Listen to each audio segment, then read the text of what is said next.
Hello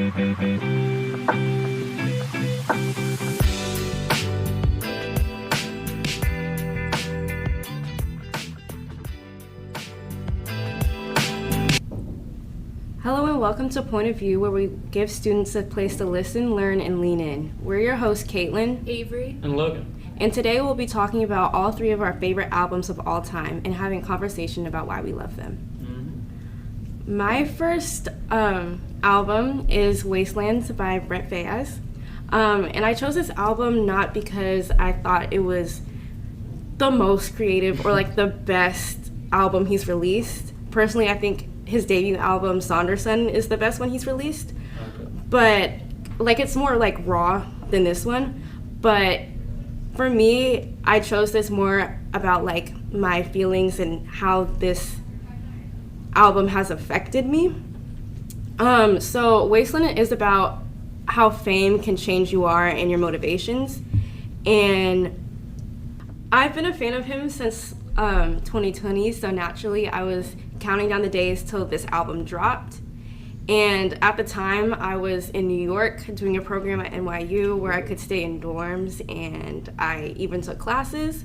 So it was like probably the happiest I'd ever been because I got to be like independent, and I used to walk the city by myself, and my family was back here in Georgia, so I just felt so grown up.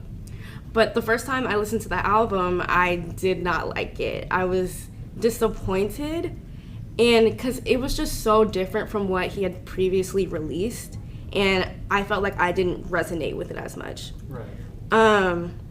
And I was talking to my friend because we both really love him, and we started listening to him at the same time, and she was like, "You need to listen to it again." And I was like, "Okay," because like I was like in New York alone, so it's not like I had close friends to talk to. Right. So I just listened to the album on a loop. It was basically like exposure therapy. I just kept listening, and then I loved it. And I just feel like I no longer minded that he changed the way he did his music, because he's not the same person he was when he released it, and I wasn't the same person I was when I first discovered him. So you basically Stockholm syndromed yourself. Yeah. I literally just forced myself. And I think it's important to understand that people grow and change, and just because something is different doesn't mean it's bad. And so now when I sit and listen to it, I pretend that I'm, walking the streets again of New York with my AirPods in, looking unapproachable and mysterious. And yeah, that's why I chose that one. That's nice. What's your favorite song off the album? Maybe, Heal Your Heart, the interlude. Ooh, that's so good. It's my favorite. I'm saying that like I've heard it before, but I'm just going to agree with you. I haven't heard it before. Avery, your first album. Yeah, so for mine, this isn't my favorite Taylor Swift album, but like the whole album is a no skip, and it's Folklore by Taylor Swift. Mm. It came out in 2020, which was sort of when I started to be a Taylor fan, so it really like helped me like get more into her music. But a little bit about the album is that she was writing this album in the early months of the pandemic, and she like described it as like when she had nothing to do, she would escape off into this world she created in her head, where she would create these songs, and it would be like in a woodsy area or like a magical cabin, and she would like just like come up with these storylines and ideas. So the album like has like about 17 songs, and it's an hour long, but I personally love this album because I feel like a lot of like my thoughts and ideas are represented like kind of clearly in the album, and like she does a really good job in like telling those stories. And so one of my favorite songs from it is called The Last Great American Dynasty, where she basically like creates a story about how like this couple is like in a rich town, but this lady is so crazy that she like kills her husband, basically. Wow. But like not like murder, like he just like passes away from like how excited she is. So like I really like how like how like fast it is. Like it's like fast paced, and it like gets straight to the point, and it's just like cool story. Yeah, but it's nice. Yeah, but I feel like also like she has like a few other songs called like Seven, This Is Me Trying, and Mad Woman, and it like, you know, like how like teenagers like you're like, oh, like I'm like the worst ever, like nothing is going good in my life. I feel like in these songs she can like really like capture like what it feels like to like have that feeling, because in the pandemic like a lot of people felt hopeless, I guess. So maybe this was like her way of like producing that out, and I feel like I can relate to it. So I really like listening to it. Overall, like the album is a 100% listen, and like I said, I have no skips, and I would recommend it to anyone who likes like deep emotion music, but like also that's pop and alternative. So, Okay, yeah. that's cool. So you said you wouldn't find this your favorite Taylor Swift album, right? No. Or the best, or something like that. What do you think your favorite or your best, the best is, or whatever? Do you? My favorite's probably Evermore, which is like the sister album to it, but Oh, okay. there's like one song on that album that I don't like, so That's fair. can't really pick that one. So my number one pick is To Pimp a Butterfly by Kendrick Lamar. It's kind of an album that doesn't really need any introduction. It's a mainstay of the rap top 10 nowadays, and it's not really hard to see why. And it's probably because I'm a massive Kendrick fan, but I personally believe almost every single song on that album is a masterpiece. It covers incredibly deep and nuanced topics. And he's so honest and genuine about his coverage of like class issues, racism, sexism, mental health, suicidal thoughts, economic struggles, and just how he actually viewed the country at the point of time. And something about that is so fascinating to me, making a concept album that's not about something like taking on basically the whole fucking world in it. You know what I mean? It's like something about that's so just artistically satisfying. And me personally, coming from someone who came from a very low economic background, it really did remind me a lot of my childhood. I highly suggest that whoever, like any listener, listens to it on your own and try to grasp how deep and impactful and all the meaning behind each song is. I can't explain it myself. I can't define it myself because it's all so massive. You know what I mean? It's just... I don't want to do it injustice by trying to wrap it all up into a pretty little bow in a 5-minute section. The album itself has a well-crafted track list and guides you through the powerful message in its words, with a building poem at the end of every song that gains each stanzas by the song. The actual sound of the album is really shifting, from haunting instrumentals on songs like You to booming energy in the hype song like All Right, and many more than that. The range of the album itself actually makes every new song a new hip-hop experience, and for someone like me who really didn't listen to a lot of hip-hop before going into To Pimp a Butterfly, something about that really felt good to me, to get this like variety of experiences entering into hip-hop for the first time. Every single song on that album, no question about it, has, I think, nearly perfect production. It's absolutely absurd. Like,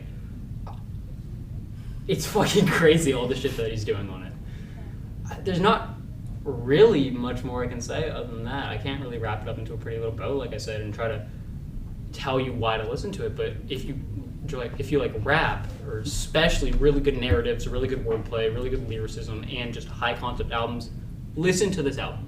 It's not a please listen to this album. It's not a if you can listen to this album, listen to this album. Take time out of your day to listen to this album. Do you have a song that you feel was like most impactful? If you asked me like a month ago, I wouldn't really have an answer because it all blended. But recently, I was watching something about the actual making of the album because I'm a dork, right? And the song You, I never really processed it, but it's... Do you know what it's about? It's Kendrick getting so viscerally mad at himself and depressed about himself, and it's so raw, and he's talking about how he thinks he's the reason his mom left his family. He thinks like his friend got shot, or like I forget the entire like backstory behind it, but it's basically a mental breakdown caught on an audio, and something about that is so fucking moving to me. It's so, I don't know, it's hard to put into words, but you know what I'm saying? Yeah. Like it's just, and like he's drinking, it sounds like he's drinking doing it. There's just a lot of emotion. Exactly, yeah. I think I was going on there, but Yeah. So yeah, that's my number one. Okay, so following that, my number 2 is Control by SZA. I personally think she's one of the most influential artists of our generation, and I think Control is such an important album to so many people. And I think it's because of the way that she made her music so relatable. So like, she would describe feelings within the album that felt like personal and niche, but it just related to everybody. And so many people say that through her songs, they were able to articulate their feelings in a way they couldn't before, with topics like love and self-image and how they coincide. Since its release in 2017, Control has never left the Billboard top 200 chart. Oh, really? Mm-hmm. Oh my god. And you know, that was like 5 years ago, Yeah, so. Oh my god. So the themes proposed in the album proved to be timeless. And like the album title itself is about the natural human desire to have control over your own life and your own destiny and what's happening around you. And so throughout the album, you can see the struggle of control. In songs like Supermodel, Love Galore, and The Weeknd, she starts off confident. And then as the song goes on, she kind of starts pleading. Like, she might plead for her life to change or someone to come back to her life. Even though at the beginning of the song, she talked about how she was better off without them. Right. And she also, I feel like she's not always the protagonist, and it's obvious in the songs. So, but like, we're not always the protagonists of our own life. Right. And I think the duality of the album is what made it so successful. But anyways, in songs like Dumps in the Wind and Broken Hearts, she establishes full control through her femininity. And so I just thought that was pretty cool, that she was, throughout the album, she can do two things at once. Right. And I think the existence of like, oh, like I'm confident, I'm all that, and I can't do anything right is so like relatable to like young people, because we do feel like a sense of self-worth, but it could easily be broken down in like a heartbeat. Like one bad test and all of a sudden you're the worst person ever to be on the planet. Yeah. But yeah, that's... Yeah, well, I couldn't agree more. I think Control's an amazing album. It's like one of my top 5. So good. Loki, I didn't listen to it before this, but when we were writing the script, you were like going on. I was like, maybe I should listen to it, and I really enjoyed it. Yes, Avery. Okay. My second album is Emails I Can't Send by Sabrina Carpenter, specifically the deluxe version. It came out originally in summer of last year, 2022, and it's kind of similar to Folklore, like with the storytelling, but in the album, Sabrina is very vulnerable with what she writes, because a lot of the stories are about like events that have happened in her life. So, for example, in her first song, which is called Emails I Can't Send, she like talks about her childhood and like all the bad things that have happened to her, and it's just like, it's kind of like risky because like that's kind of calling her whole family out, but like I really love how like vulnerable she is, because like some of it I can relate to. So this is one of my favorite albums because yes, I can relate to some songs but not most, but a lot of them that do relate to me, I feel like as a teenager, like it's like really easy to listen to and be like, I don't know, like connected to it, I guess. Like you feel the album. Yeah. And then I feel like all of her songs are all over the place in this album. They're like happy, they're sad, they're calm. She has like every genre in this album. So I like think it's like, it's a fun album to listen to when you're like feeling sad, because you can get happy and stuff like that. But like I said, I love the deluxe album because it features 4 more of her songs, which include Opposite, Lonesome, Things I Wish You Said, and Feather, which that one's pretty popular. Some of you might know it if you're listening. But I'm trying so hard. It's okay. I'm trying. It's okay. It's not a lot of people's favorites, but if you do end up listening to it, you'll be able to see how she can take a sad, meaningful song and make it super fun. Like in Feather, she talks about like how she's like, oh, I don't need a man, like I'm okay, and then she'll be like, oh, but I really do, like I don't know what I'm talking about. So it's like really fun and upbeat. I would recommend this to a lot of people, but especially teenage girls, because it's all about like girls like in love with boys and stuff like that. But overall, the album is labeled pop, but I do believe, like I said, anyone can listen to this, because there's even country and R&B and alternative music. Sabrina Carpenter country has to go crazy. Yeah. I love Sabrina Carpenter so much. I get like TikToks from her, like her shows on my For You page.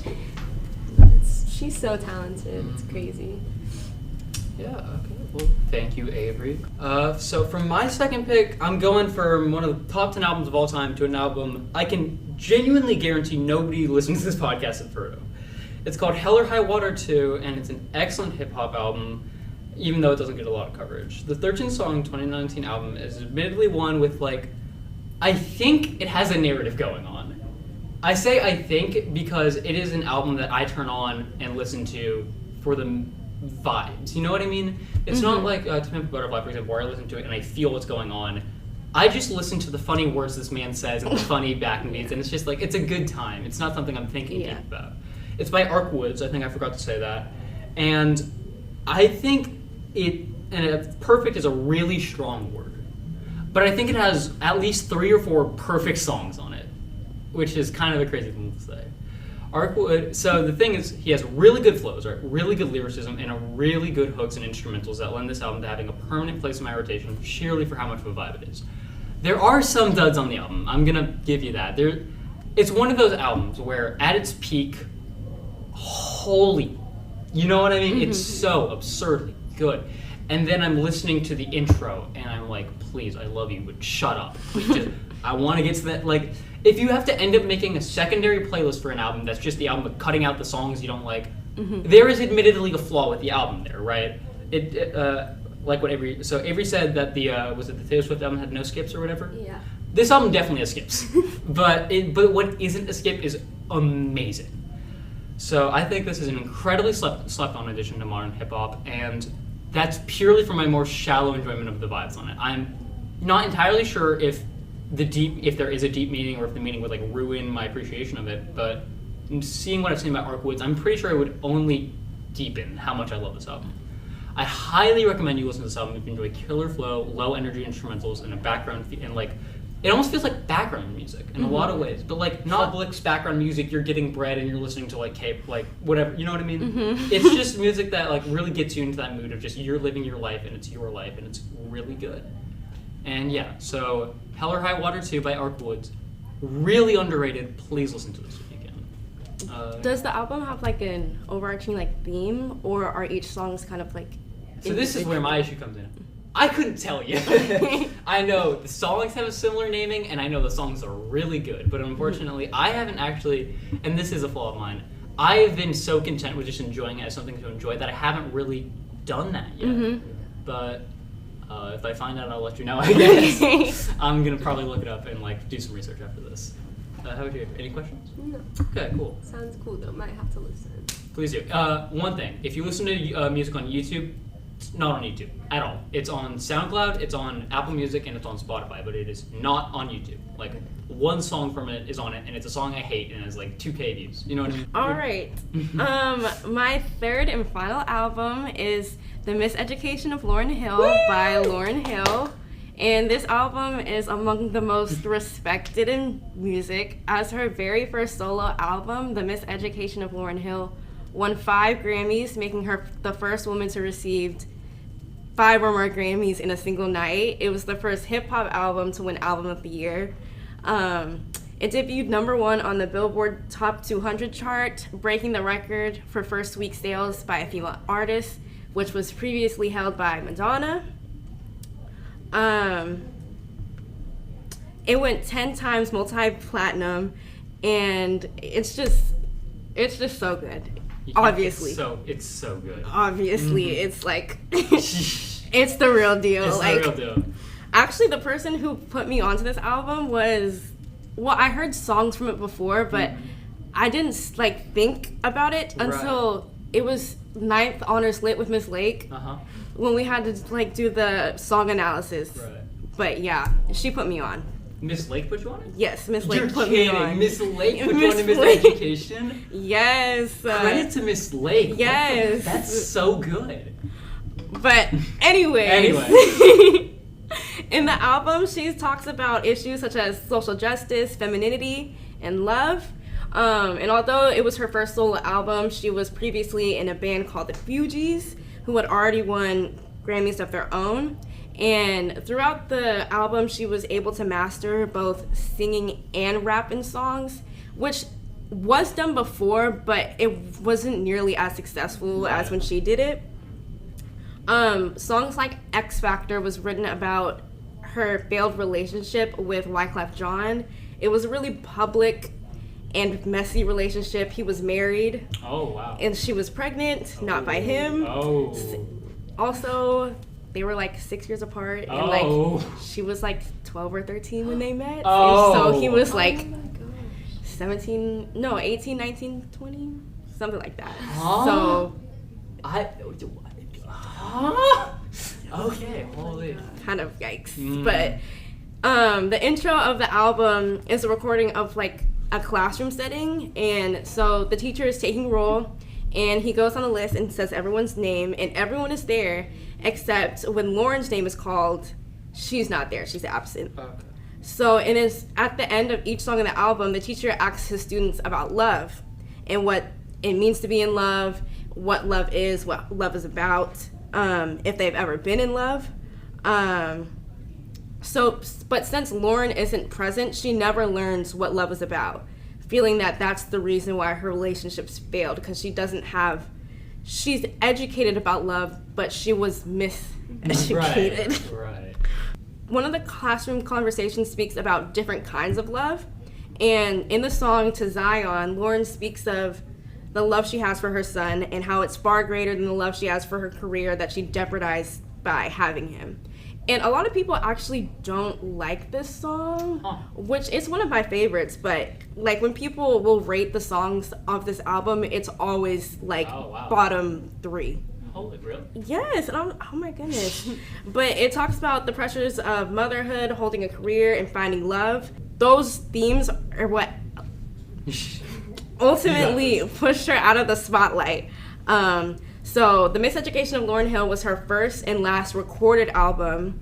She released another one. It was a live album on MTV, but you can't find that anywhere. Right.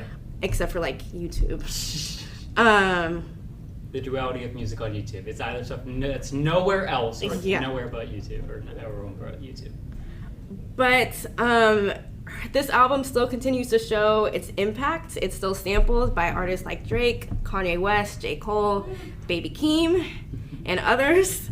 And I think the masterpiece that is this album is worthy of all the respect it's given.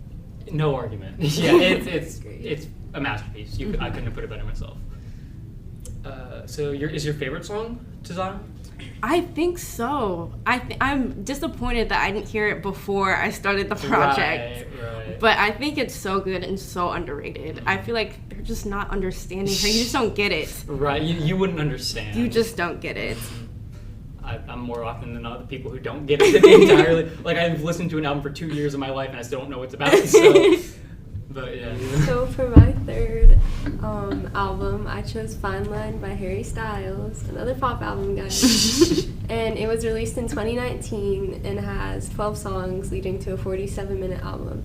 The reason why I love this album so much is because it's the album that really got me into Harry, and I got to go see him perform in 2021 during Love on Tour with my sister, and that's just like a really like wholesome memory. Aww. And yeah, the whole album is very uplifting, and I feel like whenever I'm not like in a good mood or like even just want to get motivation and get up and start the day, I can play the song Golden, and it just really makes me feel like upbeat and like happy. So I also remember another memory, New Year's Eve of 2020, me and my sister blasted the song Golden at midnight because we were like, COVID's over, like we don't have to do this ever again, like we're gonna have a golden year. So that's the song we played. That's cute. Yeah. So as you can probably tell, I have a lot of good memories with this album, but my favorites from this album include Lights Up, Cherry, To Be So Lonely, and Fine Line. And I want to elaborate on the song Fine Line because if you listen to it, it's a very, very slow song. Like, it's very repetitive. He's saying the same thing over and over again. But I think it's one of the best songs you could ever hear because the first time I listened to it, I hated it. I did not like it at all. I thought it was like the worst song anyone could ever put out. But eventually I kept listening and I fell in love with it because on like all the verses, because it's the chorus that's repeated, but on all the verses, he's like how to love someone and like how like this relationship is growing, and it's just like very emotional. And when I listen to like the emotion in his voice, I can connect with that. Oh, okay. So yeah, and then also the song Lights Up I really like because it's also like golden, like it's very like, oh yeah, party, let's go. And then yeah, so that's about it. But overall the whole album is also a 10 out of 10, no skips. It's very pick me up and sorry. Freudian slip. Yeah. And then I would recommend it to anyone who likes pop music, indie music, or alternative. Oh, I might have to. I will admit I do have Harry Styles bias because it's really easy to have Harry Styles bias, but I'll try and give everyone loves him. I think you misunderstand what I mean by Harry Styles bias. Yeah, no, I'm sorry. Other way around. Yeah, no, I just. It's the awards thing that's still kind of. Oh, yeah. that was so. I was like. Yeah, and it's like I don't want to discount him as an artist, right? But That was so funny. Like, robbed what are you people. talking about? He didn't. Yeah, That was so mean. A little Guys, bit, you yeah. have to understand. He was on tour for 3 years straight. Like that's crazy. Or it was like 2.5. Right. No, I ain't denying. But does that make the album better? Yeah, because it gets all those plays. And everyone loves it. Right. And if okay, you know what? I'm just gonna leave it there. Okay. We can. Okay, now. And discuss So this here's later. my final pick, and y'all are gonna have to stick with me on this one. I know up until now we have said just albums, right? So okay, I'm just gonna. So my pick is the Volume 1 of the Steven Universe soundtrack, and I know that's a big departure from the other two albums I just picked, but you got okay. So this album is really heavily tied to my development and guiding me through a rough time in my life, and I would feel guilty putting it anywhere up here, like anywhere else but up here, solely because of how much it's helped me. So I gotta put some clarification out here, because so once again, this is not a no-skip album, because by dint of being a soundtrack, right, there's a lot of ambient music in it, right? No, that don't count. All of these this ranking comes from the vocal tracks for me, and I'm not discounting or calling it bad for the ambient music, but it's just not my speed, and I ignore when I'm talking about this album. Yeah, I completely skip them, and not to be mean to the album, because I'm sure there's a lot of effort put into them, I suggest you skip them too. What matters to me mostly is the emotional, uplifting songs that were in it. Back in middle school, I was going through an awful time in my life, as most of us were. My big saving grace, dorky enough, was actually Steven Universe. I watched the show religiously, and something about it really spoke up to me. I was finding out that I was gay at the time. I was going through a lot of troubles because of it, and I don't know. It was really depressing, right? It was an awful period of my life. And Steven Universe, if you've never seen it, is really queer. It's a really, not even overt, it's just a really gay show in a lot of ways. And something about seeing the show like that, being so applauded and just representing stuff I viewed myself as in common life really meant something to me. And yeah, so because of my love for the show, I listened to the soundtrack, and it helped uplift me from that dark point in my life. Nearly all the vocal songs on the track are incredibly upbeat and focused on emotional wellness, and something about that really spoke to sad teenage gay as hell Logan. You know what I mean? It was like something I needed to hear. And it's not like I still come back occasionally, and I think of just beyond my emotional attachment. The songs are good songs. It's not like I'm listening to, it's not garbage. Yeah. They're very good songs. The vocals are always really solid. The lyrics are always well enough made, and they're all fun, and they're acoustic, and something about it. It's just a good time to listen to. It's kind of like a lot of pop music, right? It's like, even if it isn't like deep at times, it's a good listen, and it's like fun. And that was bringing smiles to my face.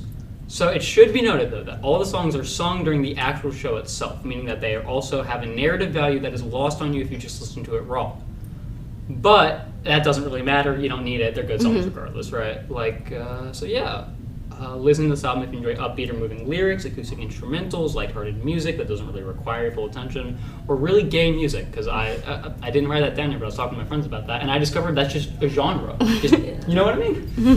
What's your favorite song from it, if you have one? Right now, it might be, this is on Volume 1, but That Distant Shore, which is a really, because that's like one of the very few songs that isn't super constantly like pop. I don't know.